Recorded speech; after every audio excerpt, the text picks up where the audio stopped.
Masmavi 3 Mutfakta'ya hoş geldiniz. Sevgili arkadaşlarım, bugün sizlere hepimizin en sevdiği çocukluğumuzun pastası mozaik pasta tarifim var. Bir lezzet şahanesi diyorum, bol çikolatalı. Hemen başlıyorum, iyi seyirler dilerim. Tarifimize 200 gram çikolatamızı kasemize alarak başlayalım. Ben 100 gram bitter, 100 gram da sütlü çikolata kullandım. 1 yemek kaşığı kakao ve 2 su bardağı kaynar sütümüzü üzerine döküyoruz. Hiç ocak kullanmıyoruz, fırın kullanmıyoruz, muhallebisini önceden pişirmiyoruz. Krema da kullanmadım. Özellikle sizin isteklerinizi dikkate alarak uyarladığım bir pasta.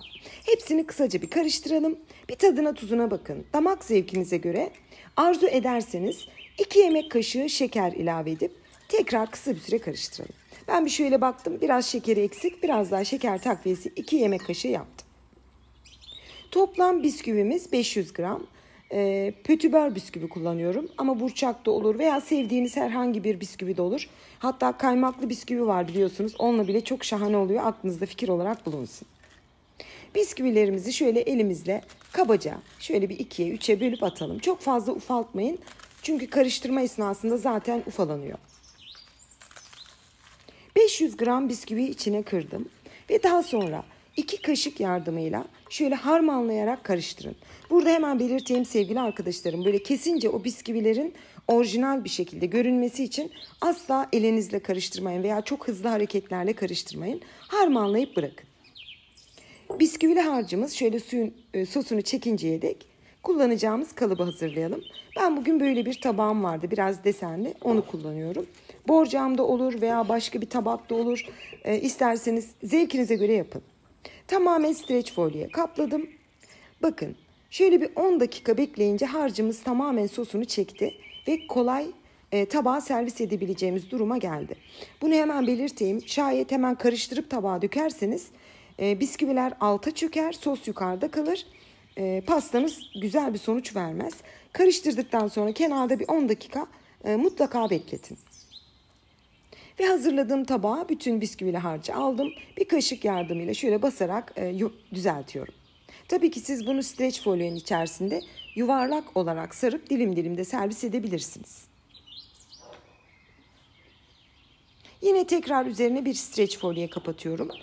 Bunu kapattıktan sonra tekrar elinizle basarak güzelce yerleştirin. Çünkü elinize yapışmıyor harç. Dolayısıyla da aşağı doğru güzelce ittirebiliyorsunuz.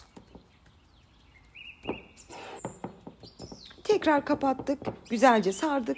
Mümkünse buzdolabında bir gece bekletmenizi tavsiye ederim. Vaktiniz yoksa 5 saat buzdolabına dinlenmeye alıyorum.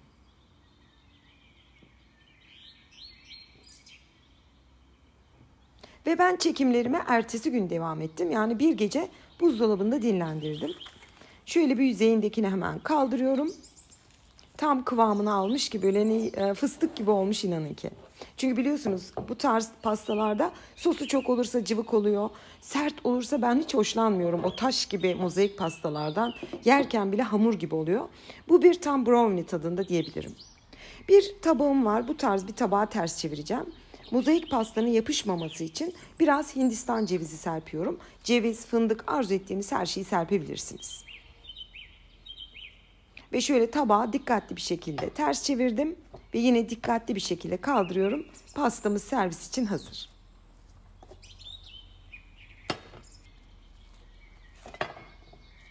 Biliyorsunuz ben tariflerimin üzerinde fazla böyle abartılı süsleme kullanmıyorum ama sizin zevkinize kalmıştır artık. Fındık dökün, fıstık dökün, bol çikolata dökün. Ben çok az benmari usulü eritmiş olduğum çikolatadan biraz üzerine çizgiler yaparak bitiriyorum. Ve mozaik pastamız sunum için hazırlandı. Hemen bir dilim kesiyorum ve detaylı doku testine geçiyorum. Çünkü mozaik pastasında kıvam bence çok önemli.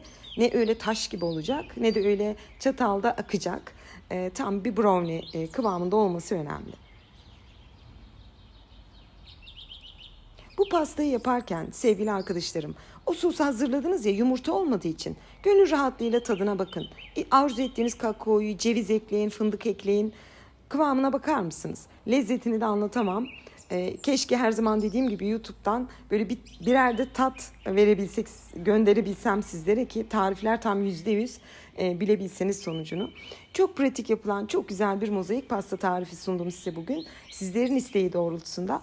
Umarım hoşunuza gider. Şimdiden yapacak tüm arkadaşlarıma afiyet, bal, şifa olsun diyorum. Yeni tariflerimde görüşmek ümidiyle. Hoşçakalın.